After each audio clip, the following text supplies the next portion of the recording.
कि ये दुर्गा इन तीनों की माँ है, ब्रह्मा विष्णु महेश की, और ये सदा शिव रूपी काल जो है, काल रूपी ब्रह्म, ये इनका पिता है। देखिए शिव पुराण गीता प्रेस गोरखपुर से प्रकाशित, केवल हिंदी वाली में। ये इसके हम आपको, ये गीता प्रेस गोरखपुर से प्रकाशित है। इसमें ब्रह्मा जी बता रहे हैं अपने पुत्र नारद को, ये संस्कृत शिव पुराण पृष्ठ 98 पे है। नीचे से अपने पुत्र नारद की यह बात सुनकर लोक पितामह ब्रह्मा वहां इस प्रकार बोले, ये 99 पृष्ठ पर है और ये रुद्र संहिता का 6वां अध्याय है। ब्रह्मा जी ने कहा, ब्रह्मन देव शिरोमणे, तुम सदा समस्त जगत के उपकार में लगे रहते हो, तुमने लोगों के हित की कामना से बहुत उत्तम बात पूछी। ये सब बताते हुए कि सृष्टि की रचना किसने की, यहाँ आ जाते हैं। जिस परब्रह्म के विषय में ज्ञान और अज्ञान से पूर्ण उक्तियों द्वारा इस प्रकार विकल्प किए जाते हैं, उसने कुछ काल के बाद, कुछ समय के बाद द्वितीय की इच्छा प्रकट की, उसके भीतर एक से अनेक होने के संकल्प उदित हुए। तब उस निराकार परमात्मा ने अपनी लीला शक्ति से अपने लिए एक मूर्ति की कल्पना की, और जो मूर्ति रहित परम ब्रह्म है उसकी मूर्ति कौन है?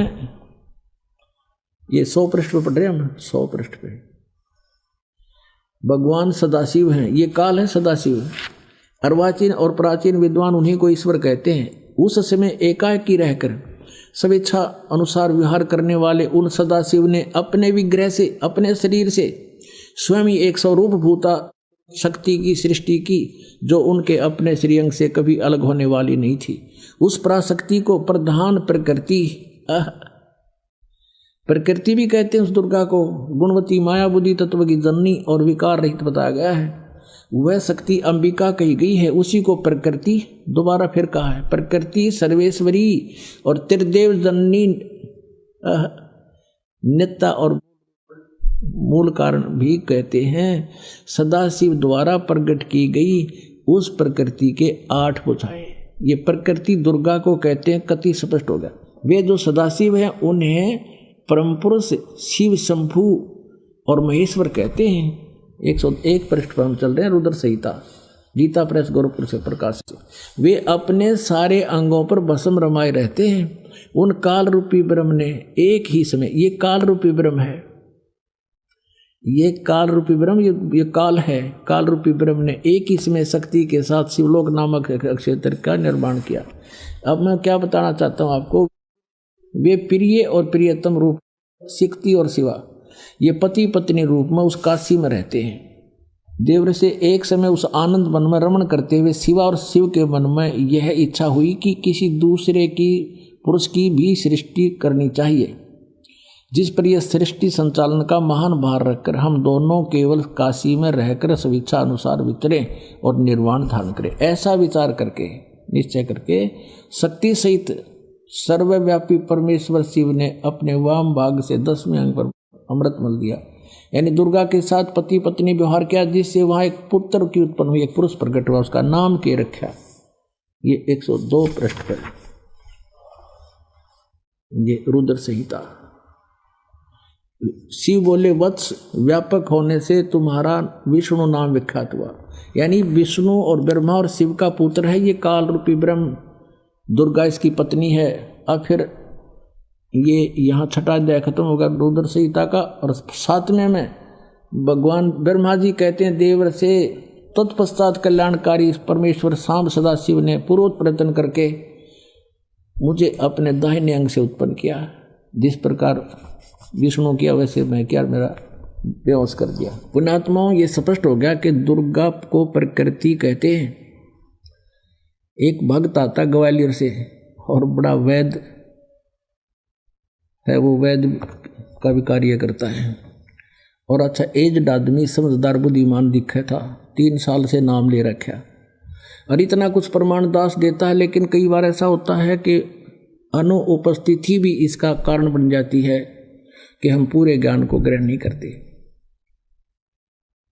तो उसने कहा एक दिन 2 वर्ष नाम ले रखा था, उसके बाद कहता है कि आप गलत कहते हो। एक पत्र लिख कर दिया कि आप गलत कहते हो, दुर्गा को प्रकृति नहीं कहते, मैं नहीं मानता। मैं बोला वह नहीं मानता तो यहाँ मत आकर, जब तुम मेरे पे विश्वास नहीं इस दास पे, फिर तिराने का यहाँ पर फायदा क्या।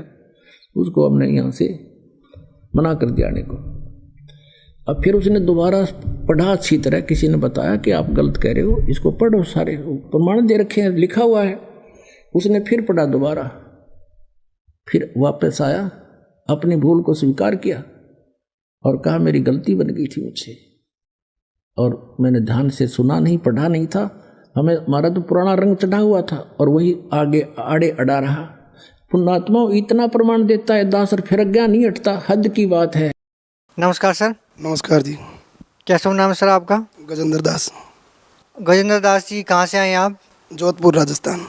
संत रामपाल जी महाराज की शरण में जाने से आपको क्या लाभ हुआ? मेरे पूरे परिवार को जीवन दान मिला।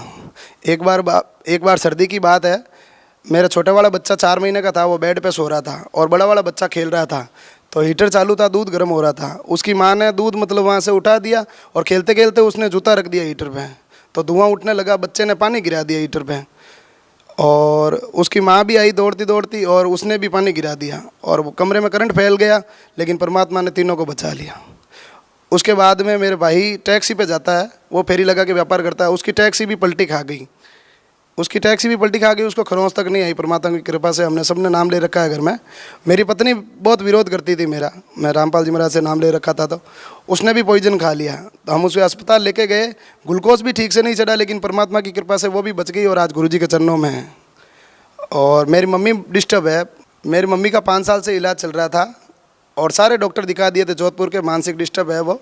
गुरुजी से नाम दान दिलाने के बाद वो अब ठीक है, सत्संग सुनती है, टाइम पे खाना खाती है, अपने हाथ से नहा धो लेती है। और एक बार सत्संग का टाइम था, मैं मेरे भाई को छोड़ने स्टेशन जा रहा था, उस टाइम एक टैक्सी पीछे से आ रही थी, ब्रेक फेल हो गया उसका। दास को भी उस टाइम जीवन दान मिला। मैं पीछे मुड़ के मैंने गाड़ी साइड की और वो गाड़ी गड्ढे में गिर गई, नहीं परमात्मा ने मुझे बचा लिया 1 सेकंड में वहाँ के। सर पहले मैं फुल एक्सरसाइज करता था और मेरी डाइट भी इतनी थी कि 20-20 रोटी खा लेता था, लेकिन मेरा वजन 50 किलो से ऊपर भी नहीं था। और आज परमात्मा की इतनी कृपा है कि मैं 4 रोटी खाता हूँ, लेकिन मेरा वजन 80 किलो है। तो परमात्मा की दया से मेरे को आध्यात्मिक, भौतिक और शारीरिक सारे लाभ हुए और परमात्मा की इतनी कृपा है कि चमत्कार सुनाते सुनाते मेरी ज़बान थक जाएगी, इतने परमात्मा ने लाभ दे रखे हैं। पहले तो खाली किताबों में पढ़ा था कि रामचंद्र जी ने ऐसा कर दिया, कृष्ण जी ने द्रौपदी की चीर बढ़ा दी या नरसिंह जी का मायरा भर दिया, लेकिन पूर्ण परमात्मा रामपाल जी महाराज है जो मेरे साथ इतने चमत्कार कर दिए कि मैं इस ज़बान से गुणगान नहीं कर सकता। जैसा कि मैंने आपको बताया, सारे परिवार को मेरे जीवन दान दिया। मेरी पहले घर की आर्थिक स्थिति भी ठीक नहीं थी, मोबाइल लेने के भी पैसे नहीं थे, और आज परमात्मा की दया से मेरे पास सब कुछ है जो एक आदमी के पास होना चाहिए।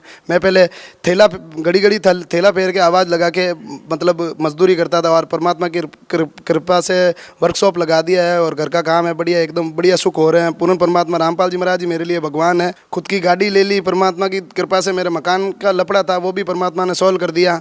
आज परमात्मा की दया पूरे घर पे हो रही है, सारे ने नाम दान ले लिया और परमात्मा की शरण में लगे हुए हैं।